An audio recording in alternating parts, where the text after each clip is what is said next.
आप लोगों ने कितनी कथा सुनी है, चलो न परीक्षा लें आपकी। गुरुर्न शस्यात्, उस गुरु का परित्याग करो जो भगवद मिलन में बाधा बने, ठाकुर जी को पीछे रखे, स्वयं की पूजा, स्वयं का वंदन, स्वयं की सेवा को आगे रखे, ऐसे गुरु का परित्याग कर देना चाहिए। बताओ श्रीमद् भागवत में कौन से भक्त ने भगवान के लिए अपने गुरु का त्याग किया? नाम बताओ। राजा बलि ने परित्याग किया, किनका? श्री शुक्राचार्य जी का। अब देखो बोलवे को तो फिर बहुत लोग हैं, हाथ ही खड़े कर दे करो, पता चल जाएगी कितने न पतो है। तो गुरु का त्याग करो यदि भगवत मिलन में बाधा बने।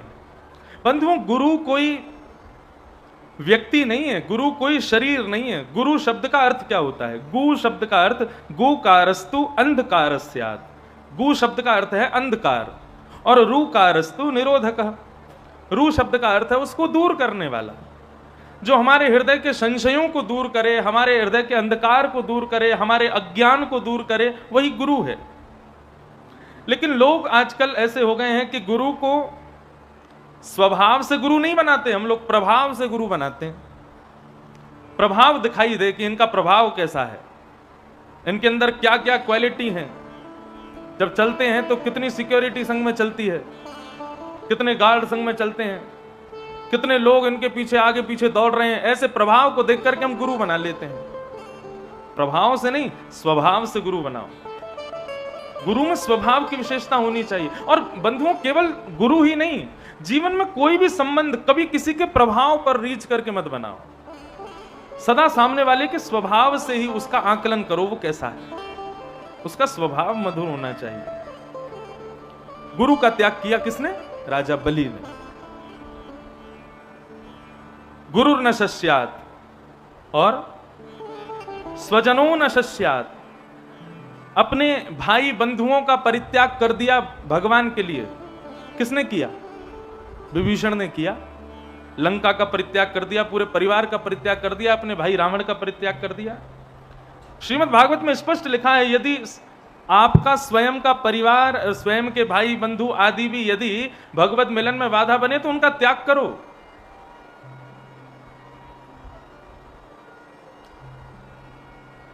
तजिए ताहि कोटि वैरिसम यद्यपि परम स्नेही, जो हरि विमुख करावे वो कोई भी क्यों ना हो, उसका तुरंत त्याग कर देना चाहिए। अब यहां पर एक प्रश्न उठता है, कई माताएं प्रश्न लेके आती हैं, बोले महाराज जी हम तो बहुत भक्ति करते हैं, हमारा पति नहीं करता। कई पति लोग भी आते हैं, बोले हम तो बहुत भजन करते हैं लेकिन पत्नी ऐसी मिल गई है, उसको कोई मतलब नहीं भगवान से। कई बच्चे भी आते हैं, बोले कि हम भजन करते हैं, भगवान का सेवा करते हैं, आपकी तरह ठाकुर जी की सेवा करने का प्रयास करते हैं, घर वाले पीछे पड़े रहते हैं, बोले क्या अभी से तुम भक्ति में लगे हुए और ये सब। ऐसी स्थिति में क्या किया जाए? तो बंधुओं देखो, हम लोग दो स्थिति में जीते हैं, एक तो शारीरिक और एक मानसिक। कई जगह हम लोग संबंध शरीर से तो मानते हैं लेकिन मन से नहीं मानते। लेकिन कई जगह भले ही हमारा उनसे व्यवहारिक संबंध ना बना हो लेकिन मानसिक संबंध होता है। थोड़ा समझिएगा इस बात को। जो भी भगवत मिलन में बाधा बनते हैं, भाई बंधु मित्र गण आदि, माता पिता पति पत्नी जो भी है, अब उसका त्याग तो कर नहीं सकते, तो क्या करें?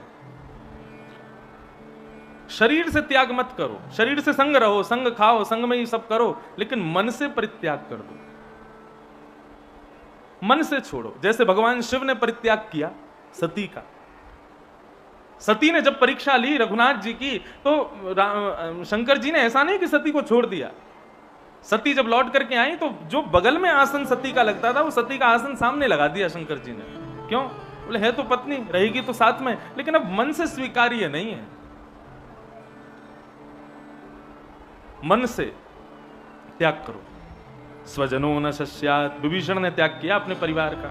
और पिता न शस्यात् जननी न शस्यात्, उस पिता का परित्याग करो जो भगवत मिलन में बाधा बने। प्रहलाद जी ने परित्याग किया अपने पिता हिरण्यकश्यप का। और जननी न शस्यात्, उन मां को भी त्यागो जो भगवत मिलन में बाधा बने।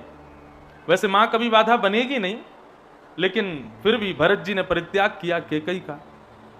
दैवम न तस्यात् न पतिश्च सस्यात्। उन देवता का परित्याग कर दो जो भगवत मिलन में बाधा बने। हम ब्रजवासियों ने त्याग किया देवराज इंद्र का, क्यों? क्योंकि भगवत मिलन में बाधा बन रहा था।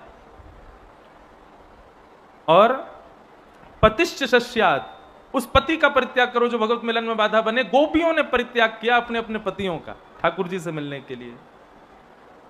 सीधी बात यही है कि भगवत मिलन में जो बाधा बने उसको विष के समान मान करके, उसको राक्षस स्वरूप मान करके, देह से भले ही ना छोड़ पाओ लेकिन मन से उसका त्याग कर दो। हमारे सनातन धर्म में देह की उपस्थिति, देह की क्रिया से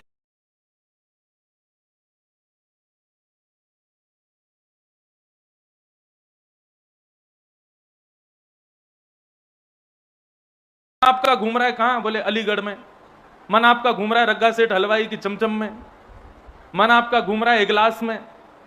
मन आपका घूम रहा है दिल्ली के कनॉट प्लेस में। तो शरीर से भले ही आप कथा सुन रहे हो, आपकी अटेंडेंस लगेगी नहीं कथा में। क्यों? क्योंकि मन यहां उपस्थित नहीं है। लेकिन किसी कारण से कोई कथा में नहीं आ पाया, वो अलीगढ़ में है, इगलास में है, वृंदावन में है, कहीं पर है, लेकिन मन से बार बार सोच रहा है आज कथा में क्या प्रसंग हो रहा होगा, आज सब पीले वस्त्र पहन के आए होंगे, आज तो पंडाल बहुत बढ़िया सजा होगा, आज तो सुंदर नंदोत्सव हो रहा होगा। तो भले ही वो शरीर से कथा में नहीं है, मन से कथा का स्मरण कर रहा है, तो कथा में उसकी अटेंडेंस मानी जाएगी। हमारे यहां शारीरिक उपस्थिति को विशेषता नहीं देते, हमारे यहां मानसिक उपस्थिति को विशेषता देते हैं। एक प्रसिद्ध कथा है कि दो भाई केदारनाथ जा रहे थे, दो मित्र केदारनाथ जा रहे थे। तो चलते चलते दोनों मित्र निकल पड़े केदारनाथ यात्रा पर। तभी एक वैश्यालय सामने दिखाई दिया। वैश्यालय पर एक सुंदर स्त्री ऊपर खड़ी थी। उस सुंदर वैश्या को देख करके एक मित्र का मन हुआ कि भाई कहाँ केदारनाथ जाएंगे, इतना थक करके पहुंचेंगे, और मैं तो यहीं से प्रणाम करता हूं केदारनाथ बाबा को, और ये परम सुंदरी कन्या है, इसको रूप को निहारूंगा। उसने कहा कि मेरी तरफ से तुम प्रणाम कर देना, मैं आगे यात्रा पर नहीं जा रहा। बोले तुम कहां जाओगे? बोले मैं यहां रहूंगा, इस सुंदरी के पास रहूंगा। दूसरा जो था वो बोला अरे भाई ये तो गलत कर रहे हो तुम। बोले अब चाहे गलती हो चाहे पाप हो जाए, मैं नहीं जा रहा, तुम जाओ। दूसरा मित्र चला गया आगे। अब स्थिति ये हुई कि थोड़ी देर उस सुंदरी का रूप निहारने के बाद जब उसका मन भर गया, मन में विचार करने लगा कहां इसके चक्कर में रुक गया मैं, इससे बढ़िया मैं भी चला गया होता, बढ़िया ठंडी ठंडी हवा चल रही होती, विशाल पहाड़ों के मध्य में केदारनाथ भगवान का अभिषेक करता, मंगल उनको प्रणाम करता, बार बार उनको वंदन करता, ओम नमः शिवाय का जाप करता। बैठा है वैश्या के बगल में लेकिन स्मरण कर रहा है केदारनाथ भगवान का। और जो केदारनाथ गया था वो ठंडी के मारे कुकुड़ रहा था। चारों तरफ से साए साए ठंडी हवा चल रही थी। कंबल में उड़ के मन में विचार कर रहा मैं गलत फंस गया यहाँ आकर के, मेरे से बढ़िया तो वो रहा, बढ़िया सुंदरी के पास में बैठा है, मैं भी उसकी तरह रुक गया होता, वहीं पे आनंद लेते, वहीं पर उसका रूप निहारता। कहाँ यहाँ केदारनाथ आ गया हूं। और इस प्रकार की अब बैठा है केदारनाथ में, स्मरण कर रहा है किसका? स्थिति ये हुई दोनों की जब मृत्यु हुई तो केदारनाथ में जो बैठा था वो पहुंचा नरक में, और जो वैश्यागमन कर रहा था वो गया सीधा स्वर्ग में। जो नरक गया उसने बोला मैं तो यात्रा पर था, मैं तो तीर्थ यात्रा कर रहा था, फिर मुझे पाप क्यों लगा, मुझे नरक क्यों आना पड़ा।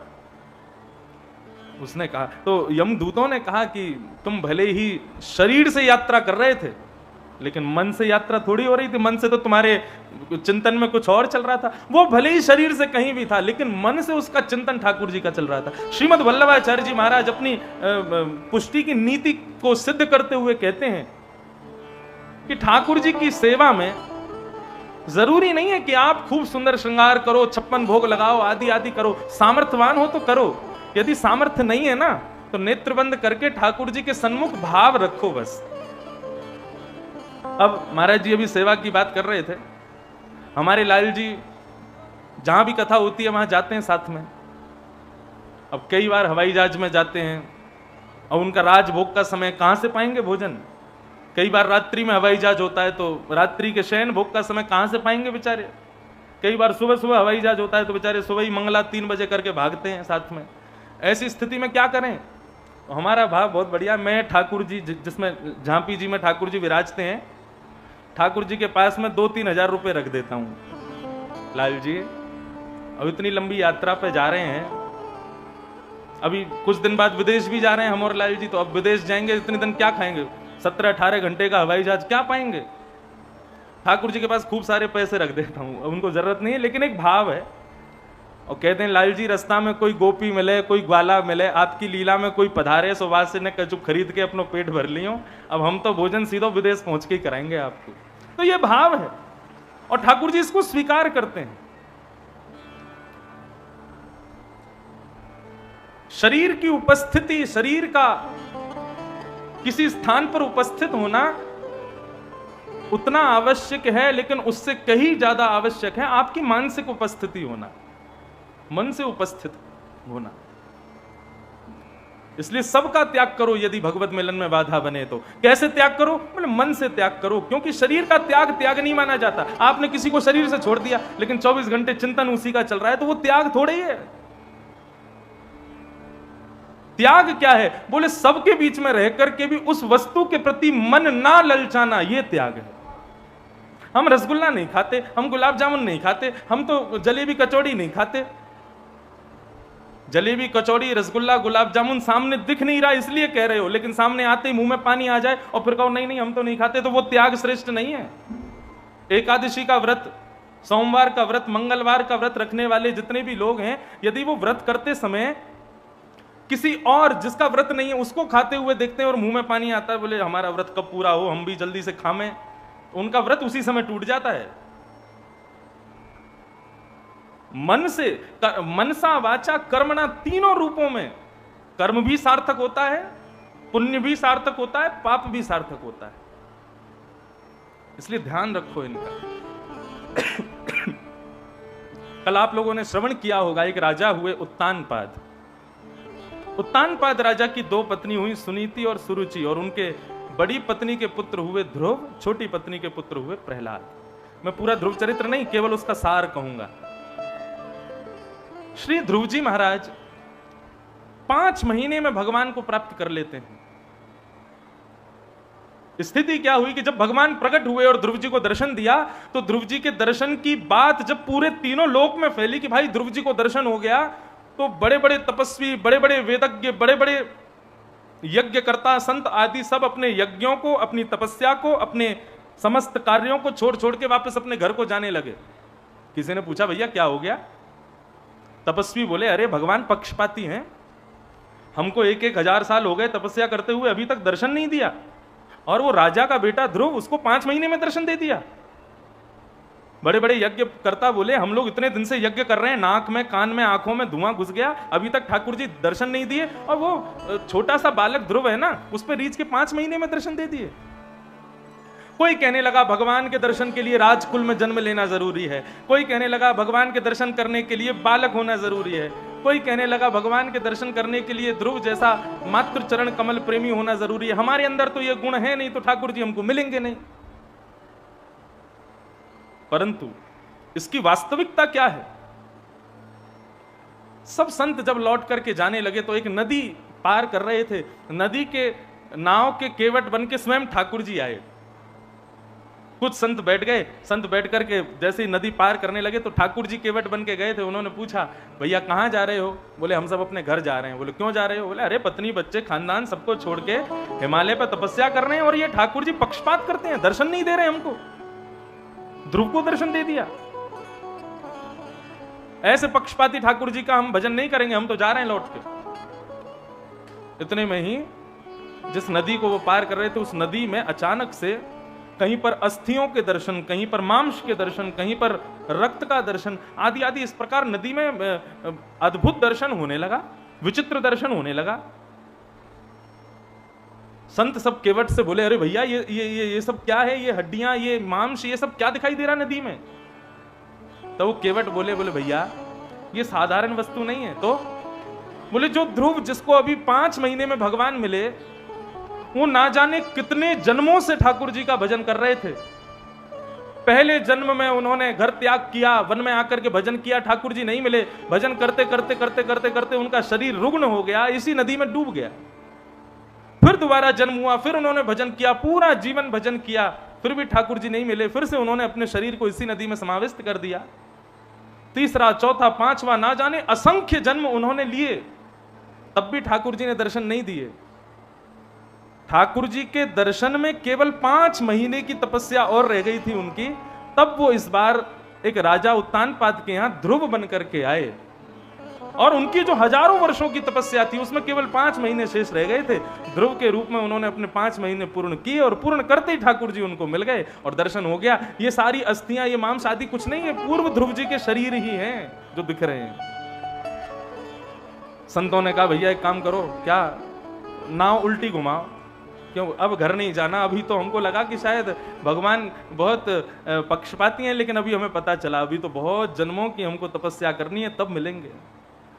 बंधुओं, ये बात सुनने में बड़ी साधारण लगी होगी आपको, लेकिन श्रीमद् भागवत के महात्म्य में श्री नारद जी महाराज कहते हैं, भाग्योदयेन बहुजन्म समर्जितेन सत्संगमं च लभते पुरुषो यदा वै अज्ञान हेतु कृतमोह मदान्धकार नाशं विधाय हितदो दयते विवेक। यहां आगे वाले भैया से लेकर के और पीछे वाली मैया तक जितने भी लोग इस प्रांगण में बैठे हो, आपको इस जन्म में खैर में इतनी आसानी से कथा ऐसे ही नहीं मिल गई है। ना जाने आपने पूर्व जन्मों में कितने कर्म किए होंगे, कितने पुण्य किए होंगे, कितनी तीर्थ यात्राएं की होंगी, कितने सब भजन किए होंगे। उन सब का फल इकट्ठा हो करके इतना हो गया कि उस फल के फलस्वरूप ठाकुर जी ने आपको कथा प्रदान की है। ये बात हमको ध्रुव चरित्र से पता चलती, नहीं तो बाहर मेन रोड है, कितने ट्रक निकल रहे हैं, कितनी बसें निकल रही हैं, कितनी गाड़ियां जा रही हैं, सब क्यों नहीं आ रहे हैं भीतर कथा सुनने? नहीं है रुचि ठाकुर जी की उनको सुनवाने में, उनका नहीं है इतना पुण्य कि वो सुने, उनका नहीं है इतना पुण्य कि वो यहां आके बैठ सके।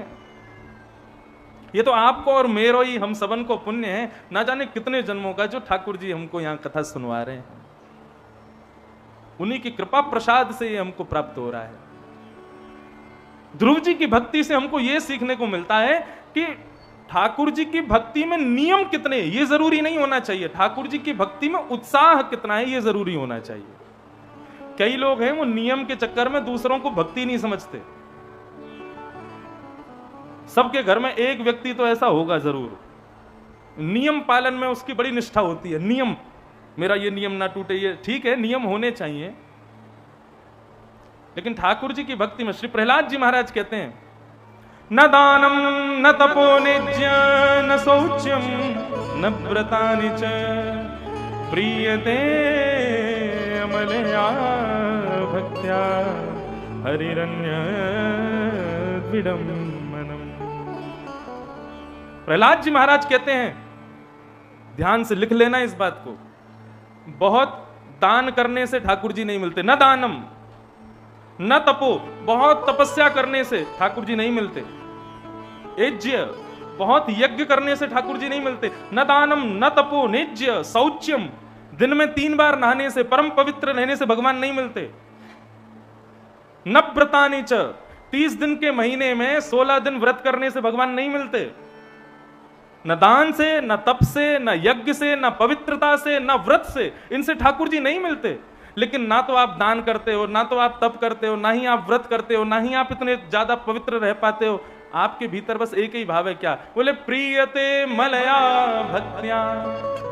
आपके हृदय में यदि ठाकुर जी के प्रति अमल निर्मल भक्ति है, स्वच्छ भक्ति है, तो दान भी मत करो, तप भी मत करो, व्रत भी मत करो, पवित्र रहो चाहे मत रहो, आपकी उस निर्मल भक्ति से ठाकुर जी आपको मिल जाएंगे।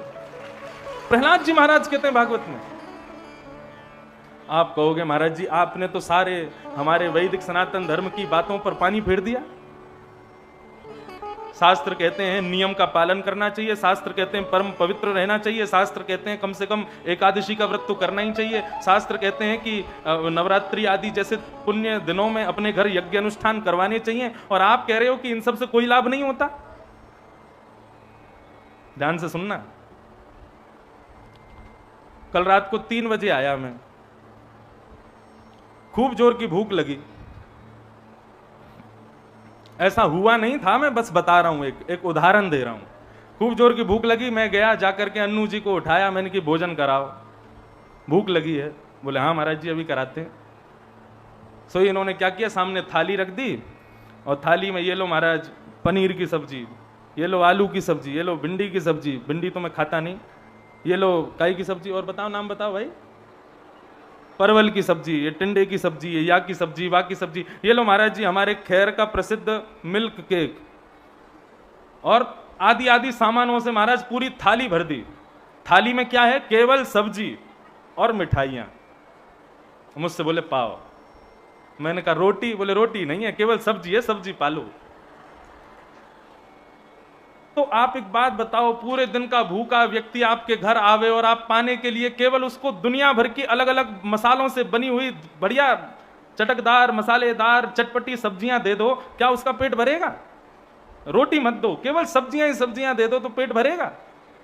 लेकिन आपके घर कोई भूखा आवे और आप कहो भैया सब्जी नहीं है, आप कहो तो हम आपको नमक के संग मिर्च और थोड़ी सी रोटी दे सकते हैं।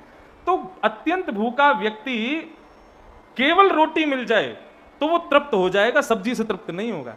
ठीक वैसे ही भगवान के लिए किए जाने वाले व्रत, अनुष्ठान, नियम, पवित्रता आदि आदि, ये जितने भी सब कुछ आप करते हो, ये नियम आदि सब, ये सब सब्जियों के समान है। केवल यही करते रहोगे ठाकुर जी का पेट नहीं भरेगा, लेकिन दिन में एक बार ठाकुर जी की निर्मल परम भक्ति करोगे, वो रोटी के समान है, उससे ठाकुर जी तृप्त हो जाएंगे। ये बात समझने की है। नियम पालन होना चाहिए जीवन में, लेकिन नियम के साथ में ठाकुर जी की प्रेम लक्षणा भक्ति होनी चाहिए। मैंने पहले दिन ही कथा में कहा था कि धर्म हमारा अपवर्ग है, पवर्ग नहीं है।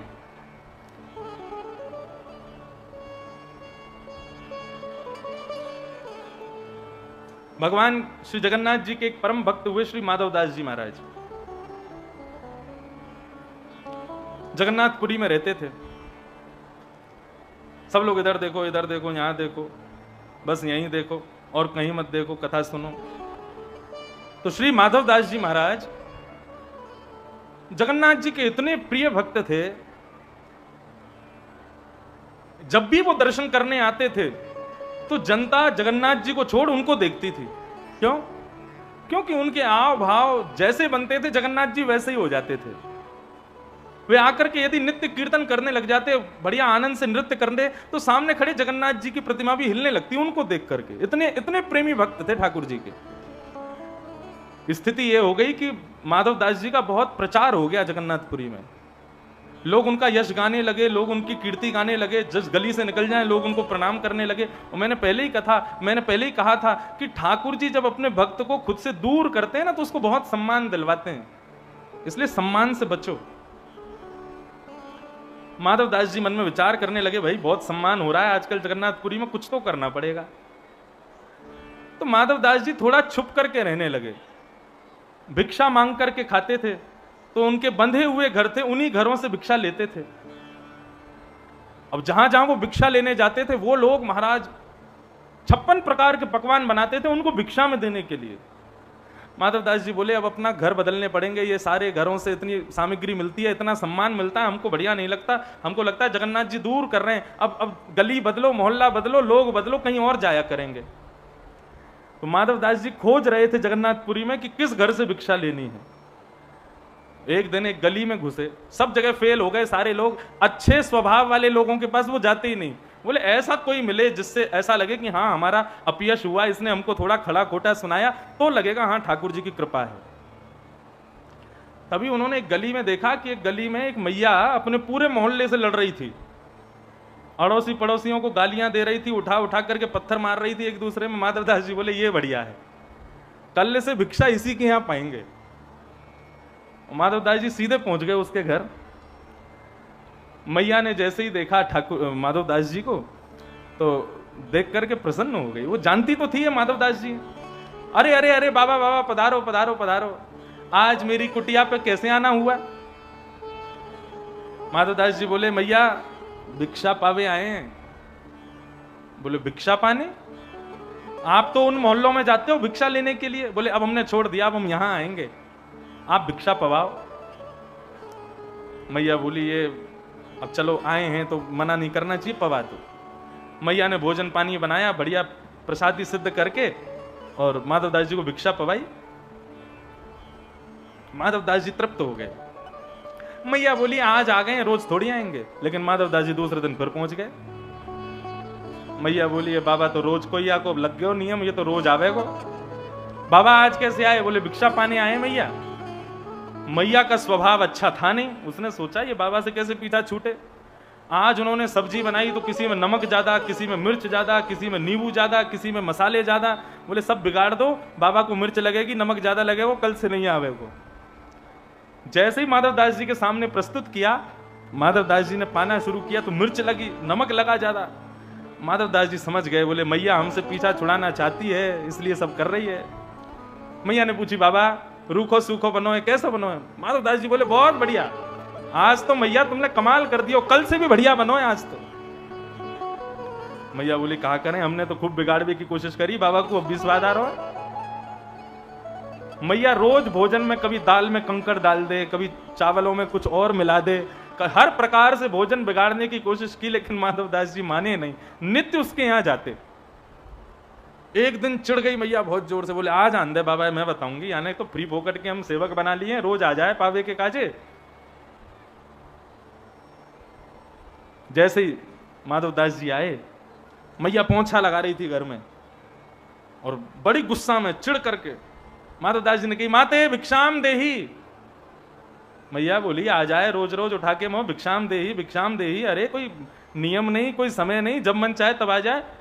पोंछा ही गोल करके और महाराज माधव दास जी पे फेंक के मारो, बोले ले ले भिक्षा, यही की भिक्षा ले आज। माधव दास जी के हाथ में जैसे ही पोंछा आया तो माधव दास जी तो मुस्कुराने लगे, बोले भिक्षा में भैया जो मिल जाए स्वीकार करना चाहिए। माधव दास जी ने हृदय, अच्छा माधव दास जी का नियम था भिक्षा जो मिलती थी वो तुरंत नेत्र बंद करके समस्त सामग्रियों को जगन्नाथ जी के सन्मुख पहले भाव से पहुंचा देते थे। बोले हे जगन्नाथ प्रभु इसको स्वीकार करो, जब जगन्नाथ जी का भोग लगता था तब स्वयं पाते थे। लेकिन माधव दास जी बोलने लगे, बोले आज तो पोंछा मिला है भिक्षा में, ये जगन्नाथ जी को कैसे दिया जाए। तो भक्त का स्वभाव देखो, इनसे पता चलता है कि भक्त कैसे होते हैं। माधव दास जी गए समुद्र के किनारे, एक शिला देखी, उस पर निचोड़ करके पोंछा सुखा दिया और जैसे ही पोंछा सूख गया उसके रोएं दूर दूर किए, उसके रोएं जब बिल्कुल विदीर्ण हो गया पोंछा, उसके रोयों से बढ़िया दीपक बनाया, उसमें घी डाला और अग्नि प्रज्वलित करके जगन्नाथ भगवान की उसी से आरती कर दी और ठाकुर जी को निवेदित कर दिया। इसको कहते हैं निर्मल भक्ति। यहां पर नियम का विशेष ध्यान नहीं दिया उन्होंने। बंधु ऐसी निर्मल भक्ति हो, फिर उसके बाद में आपके जीवन में भले ही कोई नियम ना हो, भले ही कोई व्रत ना हो, भले ही कोई यज्ञ आदि ना हो, ठाकुर जी रीझ जाएंगे, ठाकुर जी मान जाएंगे, ठाकुर जी प्रसन्न हो जाएंगे। हाँ, इसीलिए भैया क्यों नहीं बुरा मानते, क्योंकि वो हमारे हैं। हरि का भजन करो, हरि है हमारा, हरि का भजन करो, हरि है हमारा, हरि का भजन करो, हरि है हमारा, हरि का भजन करो, हरि है हमारा। ऐसे भजन नहीं होता है। भजन के लिए करताल बजानी पड़ती है, कंठ से उच्च स्वर में गान करना पड़ता है, ऊर्ध्वबाहु होकर के प्रसन्न भाव से पूरे भाव के साथ में गाओ, शर्म मत करो, करताल बजा के गाओ। ओ हरि का भजन करो, हरि है हमारा। आगे आ जाओ, थोड़े थोड़े किसको आगे की तरफ।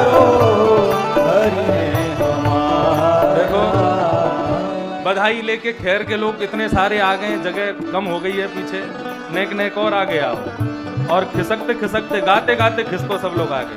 भाई लोग भी आगे आ जाओ, हमारी माताएं भी सब थोड़ा थोड़ा आगे खिसक जाओ, प्रेम से गाओ। हरि नाम लेने वाला, हरि नाम लेने वाला, हरि नाम गाने वाला, हरि नाम गाने वाला, हरि का है प्यारा, हरि का भजन करो, हरि है हमारा,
हरि नाम लेने वाला, हरि नाम गाने वाला, हरि नाम गाने वाला, हरि का है प्यारा, हरि का भजन करो, हरि है हमारा।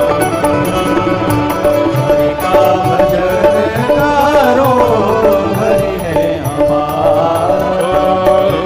हरि का भजन करो, हरि है हमारा।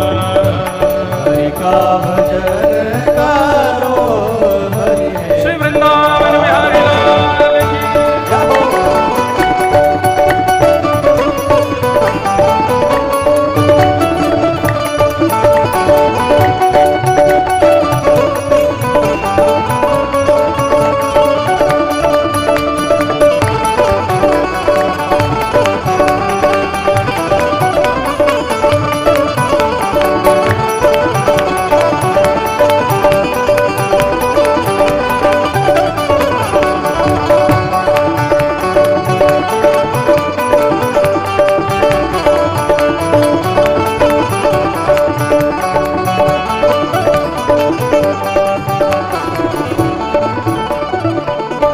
कोई कहे राधे श्याम, कोई कहे सीताराम, कोई कहे राधे श्याम, कोई कहे सीताराम, कोई कहे राधे श्याम, कोई कहे सीताराम, कोई कहे राधे श्याम, कोई कहे सीताराम, कोई गिरधर गोपाल, कोई राधा माधव लाल, कोई गिरधर गोपाल, कोई राधा माधव लाल। यही हरि दीन बंधु, यही हरि दीन बंधु, यही हरि करुणा सिंधु, यही हरि करुणा सिंधु। नमो बारंबार हरि का भजन करो, हरि है हमारा। हरि का भजन करो, नाम से गाओ, जय हो। हे हरि नाम लेने वाला, हरि नाम गाने वाला, हरि नाम लेने वाला, हरि नाम लेने वाला, हरि का है प्यारा, हरि का भजन करो, हरि है हमारा। हरि का भजन करो, हरि है हमारा।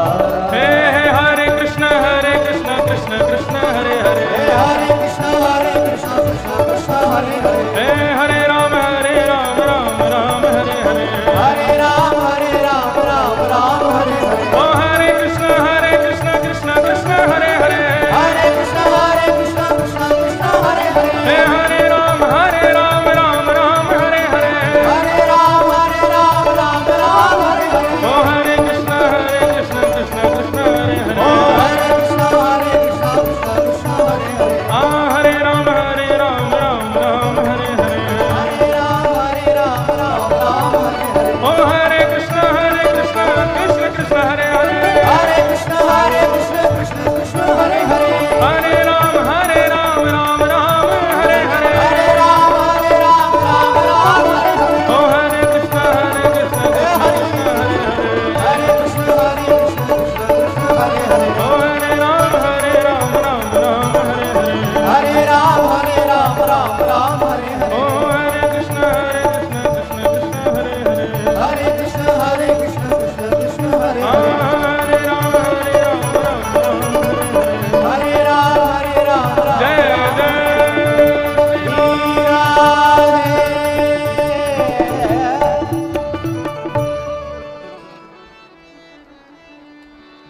तो ध्रुव जी की भक्ति से हमने क्या पाया कि ठाकुर जी की भक्ति के लिए कुछ अन्य साधनों का होना जरूरी नहीं है। ऊंचे कुल में जन्म हो, बहुत व्रत हो, बहुत अनुष्ठान हो, बहुत नियम हो, बहुत पवित्रता हो तो ही ठाकुर जी मिलते हैं, ऐसा नहीं है। कर्माबाई के पिताजी नित्य ठाकुर जी की सेवा करते थे, लेकिन कर्माबाई के पिताजी जब तीर्थ यात्रा पर गए तो अपनी बेटी कर्मा को कह के गए, कर्मा रोज ठाकुर जी का भोग लगाइयो और भोग लगा के फिर पइयो, बिना भोग लगाए भोजन मत करियो। कर्मा बोली, जो आज्ञा पिताजी।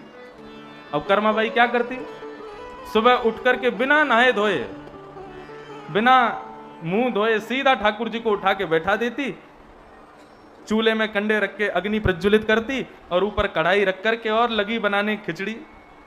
अभी नहाई नहीं है, ठाकुर जी का भोग बना रही है और इतने में ही सोचती अब खिचड़ी बहुत देर में बनेगी, अपने सारे नित्य कर्म कर लूं, तो दांतुन तोड़ के ले आती, दांतुन करने लग जाती, वो खिचड़ी बना रही है ठाकुर जी की। बीच बीच में कभी देखने को होती है, बोले कहीं जल तो नहीं गई है, तो दांतुन लंबी उसके पिछले भाग से कभी कभी खिचड़ी चला भी देती, बोले कहीं नीचे लग ना जावे। और जब ठाकुर जी के सन्मुख पधराती, पात्र में रख देती, लाल जी को बोलती, लाला पिताजी आज्ञा करके गए, पहले भोग लगाना फिर पाना, और चलो भोग लगा लो, पाओ। खड़ी हो गई ठाकुर जी के सामने, पाओ। ठाकुर जी लड्डू गोपाल ऐसे ही बैठे, बोले अरे लाला उठ जाओ, उठ के बैठ जाओ, हाथ पांव सीधे कर लो, प्रेम से पाओ, मैंने सुबह सुबह बनाई है। नहीं उठ रहे ठाकुर जी। अच्छा मैं चली जाऊंगी तो खा लोगे, मेरे सामने शर्मा रहे हो, ठीक है मैं जा रही हूं। चली गई, पर्दे की ओट में छुप जावे, फिर वहां से देखे खाई की नहीं, फिर छुपे, फिर देखे खाई की नहीं। लाला का भयो, अच्छा तो नमक अच्छो ना है, स्वाद अच्छो ना है, हमारे ना खा रहे, तो ठाकुर जी के सामने भोग में से चाट भी लेती, ये तो बढ़िया बनी है, यहाँ में नमक भी बढ़िया है, नींबू भी बढ़िया है, सब मसाले बढ़िया, फिर काय को नहीं पा रहे हो।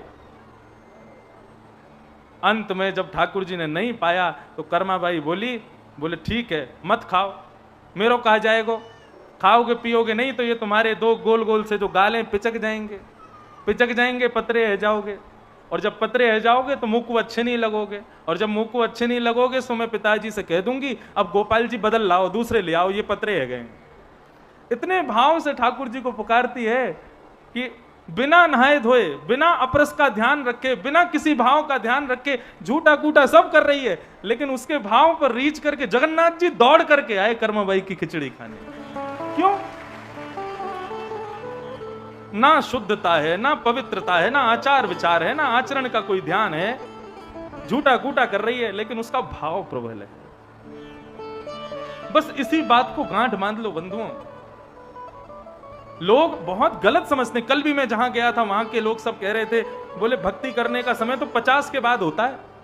मैंने कहा अच्छा जी, मैंने कहा 50 में भक्ति करोगे तो फिर मरगटा में ही भगवान मिलेंगे, बचपन से भक्ति करोगे तो 50 तक भगवान मिल जरूर जाएंगे। किसी का प्रश्न ये भी होता, अच्छा बड़े विचित्र हैं लोग, कई लोग ऐसे कहते हैं हमको मिलना ही नहीं भगवान से, हम क्यों करें भक्ति। तो ऐसे लोग तो भैया फिर नहीं करो तो ही बढ़िया।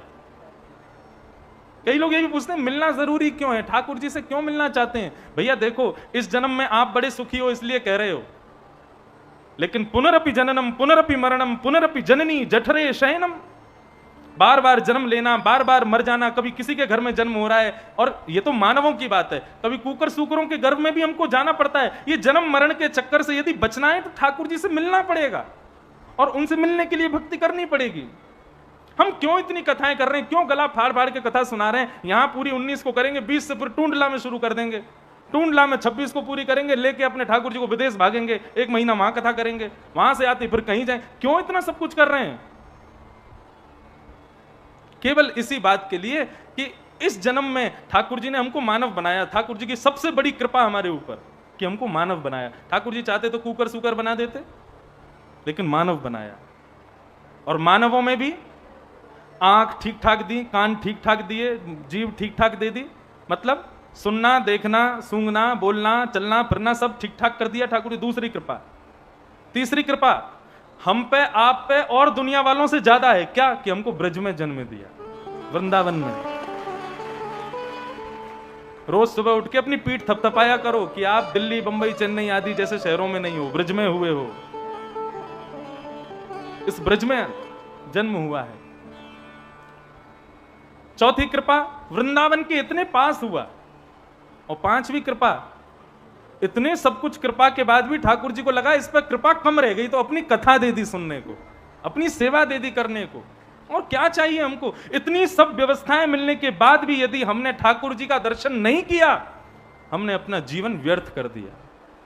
लोग कहते हैं आत्महत्या किसे कहते हैं? आत्मा की तो कभी हत्या होती नहीं। गीता में भगवान कहते हैं उसको कोई जला नहीं सकता, उसको कोई मार नहीं सकता, उसको कोई भिगो नहीं सकता। तो फिर आत्महत्या शब्द कहां से आया? आत्मा की हत्या तो होती नहीं है, होती आत्महत्या। किसकी होती आत्महत्या?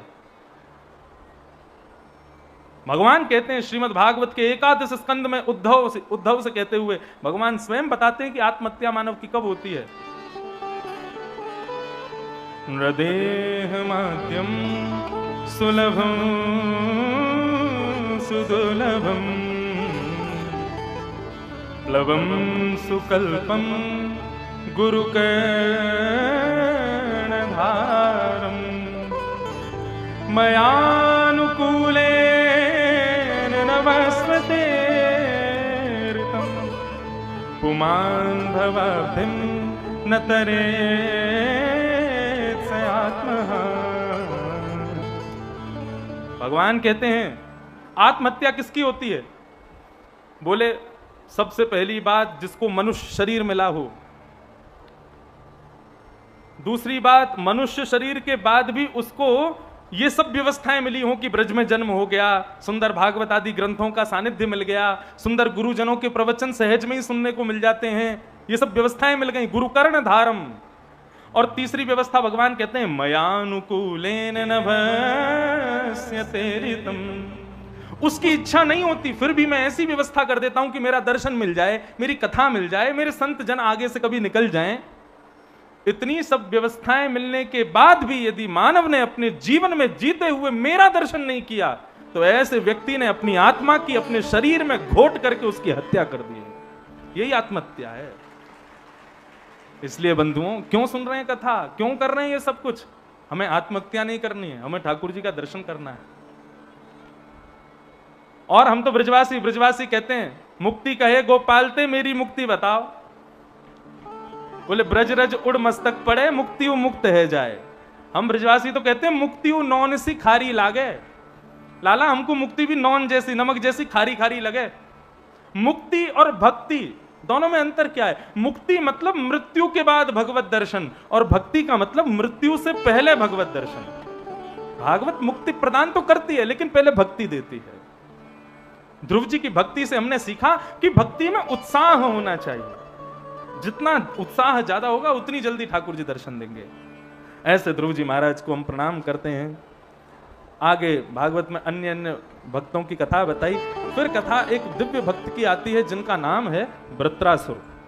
पिताजी ने कल इनकी कथा भी सूक्ष्म कही थी।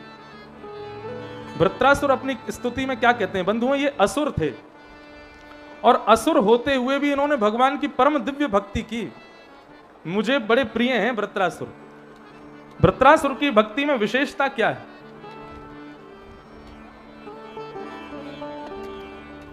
वृत्रासुर को मारने के लिए देवता लोग सामने खड़े हैं। अब पूरी कथा तो हम नहीं सुनाएंगे, वृत्रासुर दानव कैसे बना, फिर भगवान का भक्त कैसे बना। केवल इतना समझ लो कि वृत्रासुर एक दैत्य है, और दैत्य जन्म लेते हुए भी, दैत्य जीवन में होते हुए भी वृत्रासुर ने भगवान की कैसी भक्ति की। श्रीमद् वल्लभाचार्य जी महाराज ने वृत्रासुर के द्वारा गाई गई 4 श्लोकों की भक्ति को ही पुष्टि संप्रदाय बताया। बहुत ध्यान से सुनना। वृत्रासुर के सामने 33 करोड़ देवता उसको मारने के लिए खड़े हैं, और वृत्रासुर अकेला हाथ में वज्र लेकर के देवताओं से लड़ने के लिए खड़ा है। वृत्रासुर अपने राक्षसों की सेना लेके गया था, लेकिन देवताओं की सेना देख करके राक्षस सब भाग गए वहां से। अकेला वृत्रासुर खड़ा था। तो वृत्रासुर इंद्र की ओर देखता है और देवताओं से कहता है कि मैं मरने वाला हूं, मुझे पता है मेरी मृत्यु होने वाली है, लेकिन मृत्यु से पहले मरने वाले को एक अंतिम उसकी इच्छा पूरी करने का एक भाव देना चाहिए। बोले जी बिल्कुल। तो वृत्रासुर बोला मैं अपनी अंतिम इच्छा पूरी करना चाहता हूं। इंद्र बोला क्या है तुम्हारी अंतिम इच्छा? बोले कुछ नहीं, केवल भगवान की स्तुति गानी है। देवता सब सामने बैठे हैं आप लोगों की तरह श्रोता बन के, और यहां अपने वज्र को कोने में रख करके वृत्रासुर भगवान की स्तुति गाता है। अद्भुत स्तुति। बंधुओं, मृत्यु सामने खड़ी है वृत्रासुर के, शत्रु सामने खड़े हैं वृत्रासुर के, और वृत्रासुर भगवान की स्तुति गा रहा है। क्या कह रहा है? अहम हरे तब पादैकमूल दासानुदासो भवतास्मि भूय मनस्मरेता सुपतेर्गुणांस्ते गृणीतवा कर्म करो तु काया। आहा। वृत्रासुर कहता है, हे नाथ, मुझे आपके चरणारविंद नहीं चाहिए। भगवान प्रकट हो गए, बोले वाह, भक्त तो बहुत देखे भैया, तेरे जैसो नहीं देखो। सब कहते हैं आपके चरण मिल जाएं, आपके दर्शन मिल जाएं, आपका सानिध्य मिल जाए, और तू कह रहा है मुझे आप नहीं चाहिए, मेरे चरणारविंद नहीं चाहिए। बोले ना, तो क्या चाहिए? बोले जो मांगूंगा सो दोगे? भगवान बोले बिल्कुल देंगे। बोले दासानुदासो भवतास्मि भूय। आहा, ऐसी भक्ति यदि मानव के भीतर आ जाए तो ठाकुर जी भी रीझ जाएं। वृत्रासुर कह रहा है आपके चरण नहीं चाहिए भगवान, मैं उस योग्य नहीं कि आपके चरण पकड़ूं। भगवान बोले तो फिर क्या चाहिए? बोले आपके चरणों में जो आपके दास बैठे हैं, उन दासों के चरणों में जो उनके दास बैठे हैं, उनके चरणों में जो उनके दास बैठे हैं, उनका मुझे दास बना दो। दासानुदासो भवतास्मि भूय। दासों के दासों का दास मुझको बना दो, ऐसी कृपा मुझ पर कर दो, आप मत मिलो मुझे। भगवान बोले तूने कौन से लॉजिक से मेरी ये स्तुति गाई है? दासानुदासो भवतास्मि भूयः, ये तुम किस भाव से कह रहे हो? वृत्रासुर बोला मेरा भाव ऐसा है कि जब किसी व्यक्ति का पुत्र जन्म लेता है, अपने पुत्र से बहुत प्यार करता है, उसको लेके घूमेगा, उसके साथ सोएगा, उसके साथ खेलेगा, उसके संग खूब आनंद करता है पिता, पहली बार जब पुत्र जन्म लेता है। लेकिन भगवान जब बड़ा वो पुत्र हो जाता है, पुत्र का ब्याह हो जाता है, और जब पुत्र का पुत्र जन्म लेता है, यानी कि जब नाती जन्म लेता है, तो पिता का प्रेम जितना पुत्र से था उससे कई गुना ज्यादा अपने नाती से होता है। और सुनो, यदि उस पिता का सौभाग्य है कि वो लंबी आयु जी ले और उसके नाती भी बड़ा हो जाए और नाती का ब्याह हो जाए और उसका परपौत्र जन्म ले ले, तो महाराज वो पिता सोने की सिद्धि चढ़ता है खुशी के कारण। तो प्रभु मेरा यही लॉजिक है, मुझे आपका दास नहीं बनना। तो आपके जो दास हैं उनसे आप बहुत प्रेम करते हो, लेकिन आपके दासों के जो दास हैं उनसे आप ज्यादा प्रेम करते हो, लेकिन मुझे तो आपके दासानुदासो भवतास्मि भूय, मुझे दासों के दासों का दास बनाओ, ताकि मुझसे आपका प्रेम उनसे कई गुना ज्यादा हो। आहा, भगवान रीझ गए वृत्रासुर की भक्ति से। देवता सामने खड़े हैं, अपने अस्त्र शस्त्रों को गाल से लगा करके बैठे हैं और बोले ये असुर है भैया, टेस्ट करवा लो इसका, ये असुर ही है ना। इतनी बढ़िया स्तुति गा रहा है। हम देवताओं के भी इतने अच्छे भाव नहीं है जितने इसके भाव हैं। भगवान आ गए उतर के, बोले वृत्रासुर मेरे गले से लग जा, मुझे बहुत प्रसन्नता हुई तेरी भक्ति के भाव सुन करके। भगवान वृत्रासुर बोला ये नहीं चाहिए मुझे। तो क्या चाहिए? बोले सुनो मुझे क्या चाहिए। न नाक पृष्ठम न च पारमेष्ठम न सार्वभौमम न रसाधिपत्यम न योग सिद्धि अपुनर्भवम समंजसत्वा विरहैकांक्षे। वृत्रासुर ने जो मांगा है आप कभी सोच भी नहीं सकते। मतलब वृत्रासुर एक के बाद एक ऐसा भाव प्रस्तुत कर रहा है कि ठाकुर जी पिघल रहे हैं उसके भाव को सुन के। पहला तो बोला दास बना दो। दूसरा भगवान जब गले मिलने आए तो बोले गले मत मिलो, मुझे कुछ और चाहिए। बोले क्या चाहिए? बोले ननाक पृष्ठम न च पारमेष्ठम न सार्वभौमम न रसाधिपत्यम। ना ही मुझे इंद्र की पदवी चाहिए, ना ही मुझे ब्रह्मा की पदवी चाहिए, ना ही मुझे रसातल का राजा बनना